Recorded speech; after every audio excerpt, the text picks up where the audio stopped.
Bonjour les amis, nous retrouvons le livre des Actes des Apôtres. Nous sommes toujours au chapitre 16, nous allons lire cette fois-ci les versets 25 à 40 pour retrouver les aventures de Paul et de Silas qui, je vous le rappelle, sont en prison. Ils sont en prison dans la ville de Philippe. Aux environs de minuit, Paul et Silas, en prière, chantaient les louanges de Dieu et les autres prisonniers les écoutaient. Tout d'un coup, il y eut un tremblement de terre si violent que les fondations du bâtiment en furent ébranlées. Toutes les portes s'ouvrirent à l'instant même et les entraves de tous les prisonniers sautèrent. Tiré de son sommeil, le geôlier vit les portes de la prison ouvertes. Pensant que les prisonniers s'étaient évadés, il saisit son épée et allait se supprimer. Mais Paul lui cria d'une voix forte « Ne fais rien de funeste pour toi, nous sommes tous là !» Le geôlier demanda de la lumière, se précipita à l'intérieur et tout tremblant, il se jeta aux pieds de Paul et de Silas. Puis, les ayant fait sortir, il leur dit « Messieurs, que dois-je faire pour être sauvé ?» Alors ils lui répondirent « Crois au Seigneur Jésus, et tu seras sauvé, toi et ta maison. » Ils annoncèrent alors la parole du Seigneur à lui et à tous ceux qui vivaient dans sa demeure, et à l'heure même, en pleine nuit, le geôlier les emmena pour laver leurs plaies. Puis, sans attendre, il reçut le baptême, lui et tous les siens. Il fit ensuite monter Paul et Silas chez lui, leur offrit un repas et se réjouit en famille d'avoir cru en Dieu. Le jour venu, les stratèges envoyèrent les licteurs, dirent au geôlier « Relâche ces hommes ». Alors le geôlier communiqua cette nouvelle à Paul. Les stratèges envoient dire de vous relâcher. Alors dans ces conditions, sortez donc et partez en paix. Et Paul déclara « Attends, ils nous ont fait battre en public, sans condamnation. Nous qui sommes citoyens romains, ils nous ont jetés en prison. Et maintenant, c'est clandestinement qu'ils veulent nous jeter dehors. Il n'en est pas question. Qu'ils viennent en personne nous libérer. » Les licteurs rapportèrent ces propos aux stratèges, qui furent pris de peur en apprenant leur qualité de citoyens romains et vinrent s'excuser auprès d'eux. Puis ils les libérèrent en leur demandant de quitter la ville. Une fois sortis de prison, Paul et Silas allèrent retrouver Lydie, virent les frères pour les encourager, puis ils repartirent. Alors nous en sommes à la troisième libération merveilleuse, sortie formidable de prison. Vous vous souvenez que c'était déjà arrivé aux apôtres, au chapitre 5 des Actes, et puis, bien entendu, à Pierre au chapitre 12.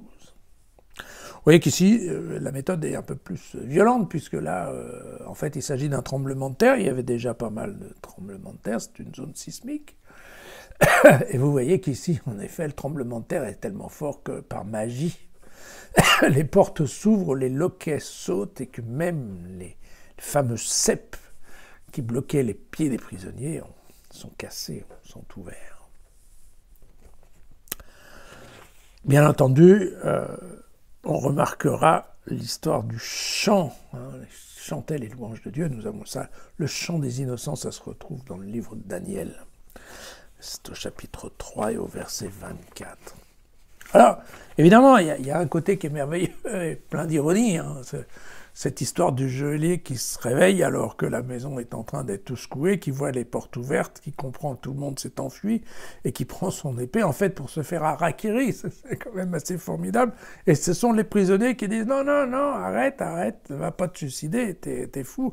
On est tous encore à l'intérieur, donc il n'y a aucun problème. » Et puis, évidemment, il y a ce mouvement donc, du gardien qui vient, qui va se prosterner, qui va se jeter à terre, comme d'autres l'ont fait avant lui, et pour demander ce qu'il doit faire pour être sauvé. Alors, pour être sauvé, évidemment, c'est un peu à double sens, on ne sait pas trop si le type voulait être sauvé du gouvernement quand il va se rendre compte que tout le monde s'est enfui, ou si c'est pour être sauvé dans la façon du salut chrétien, mais vous voyez que ce qui compte, c'est qu'ils vont être, lui et sa famille, baptisés. Baptisés par Paul, qui ensuite le gardien va les inviter à la maison pour les nourrir et les récupérer. Et puis, il y a ce formidable pied de nez de la... Ok, parce qu'a priori, le pouvoir romain a décidé que ça suffisait de les avoir collés en tôle pour la nuit, qu'il était temps maintenant de les relâcher et de les laisser partir sans faire de bruit. Et puis, il y a ce... Voilà, il y a ce pied de nez absolument formidable de Paul qui dit quoi, mais comment c'est, étant ils nous ont foutus en tôle alors qu'on est des citoyens romains, et ils pensent que maintenant ils vont nous libérer en catimini. N'y pensez pas, on veut des excuses, et on voit bien qu'effectivement, donc le pouvoir en place à Philippe va donner des excuses à Paul.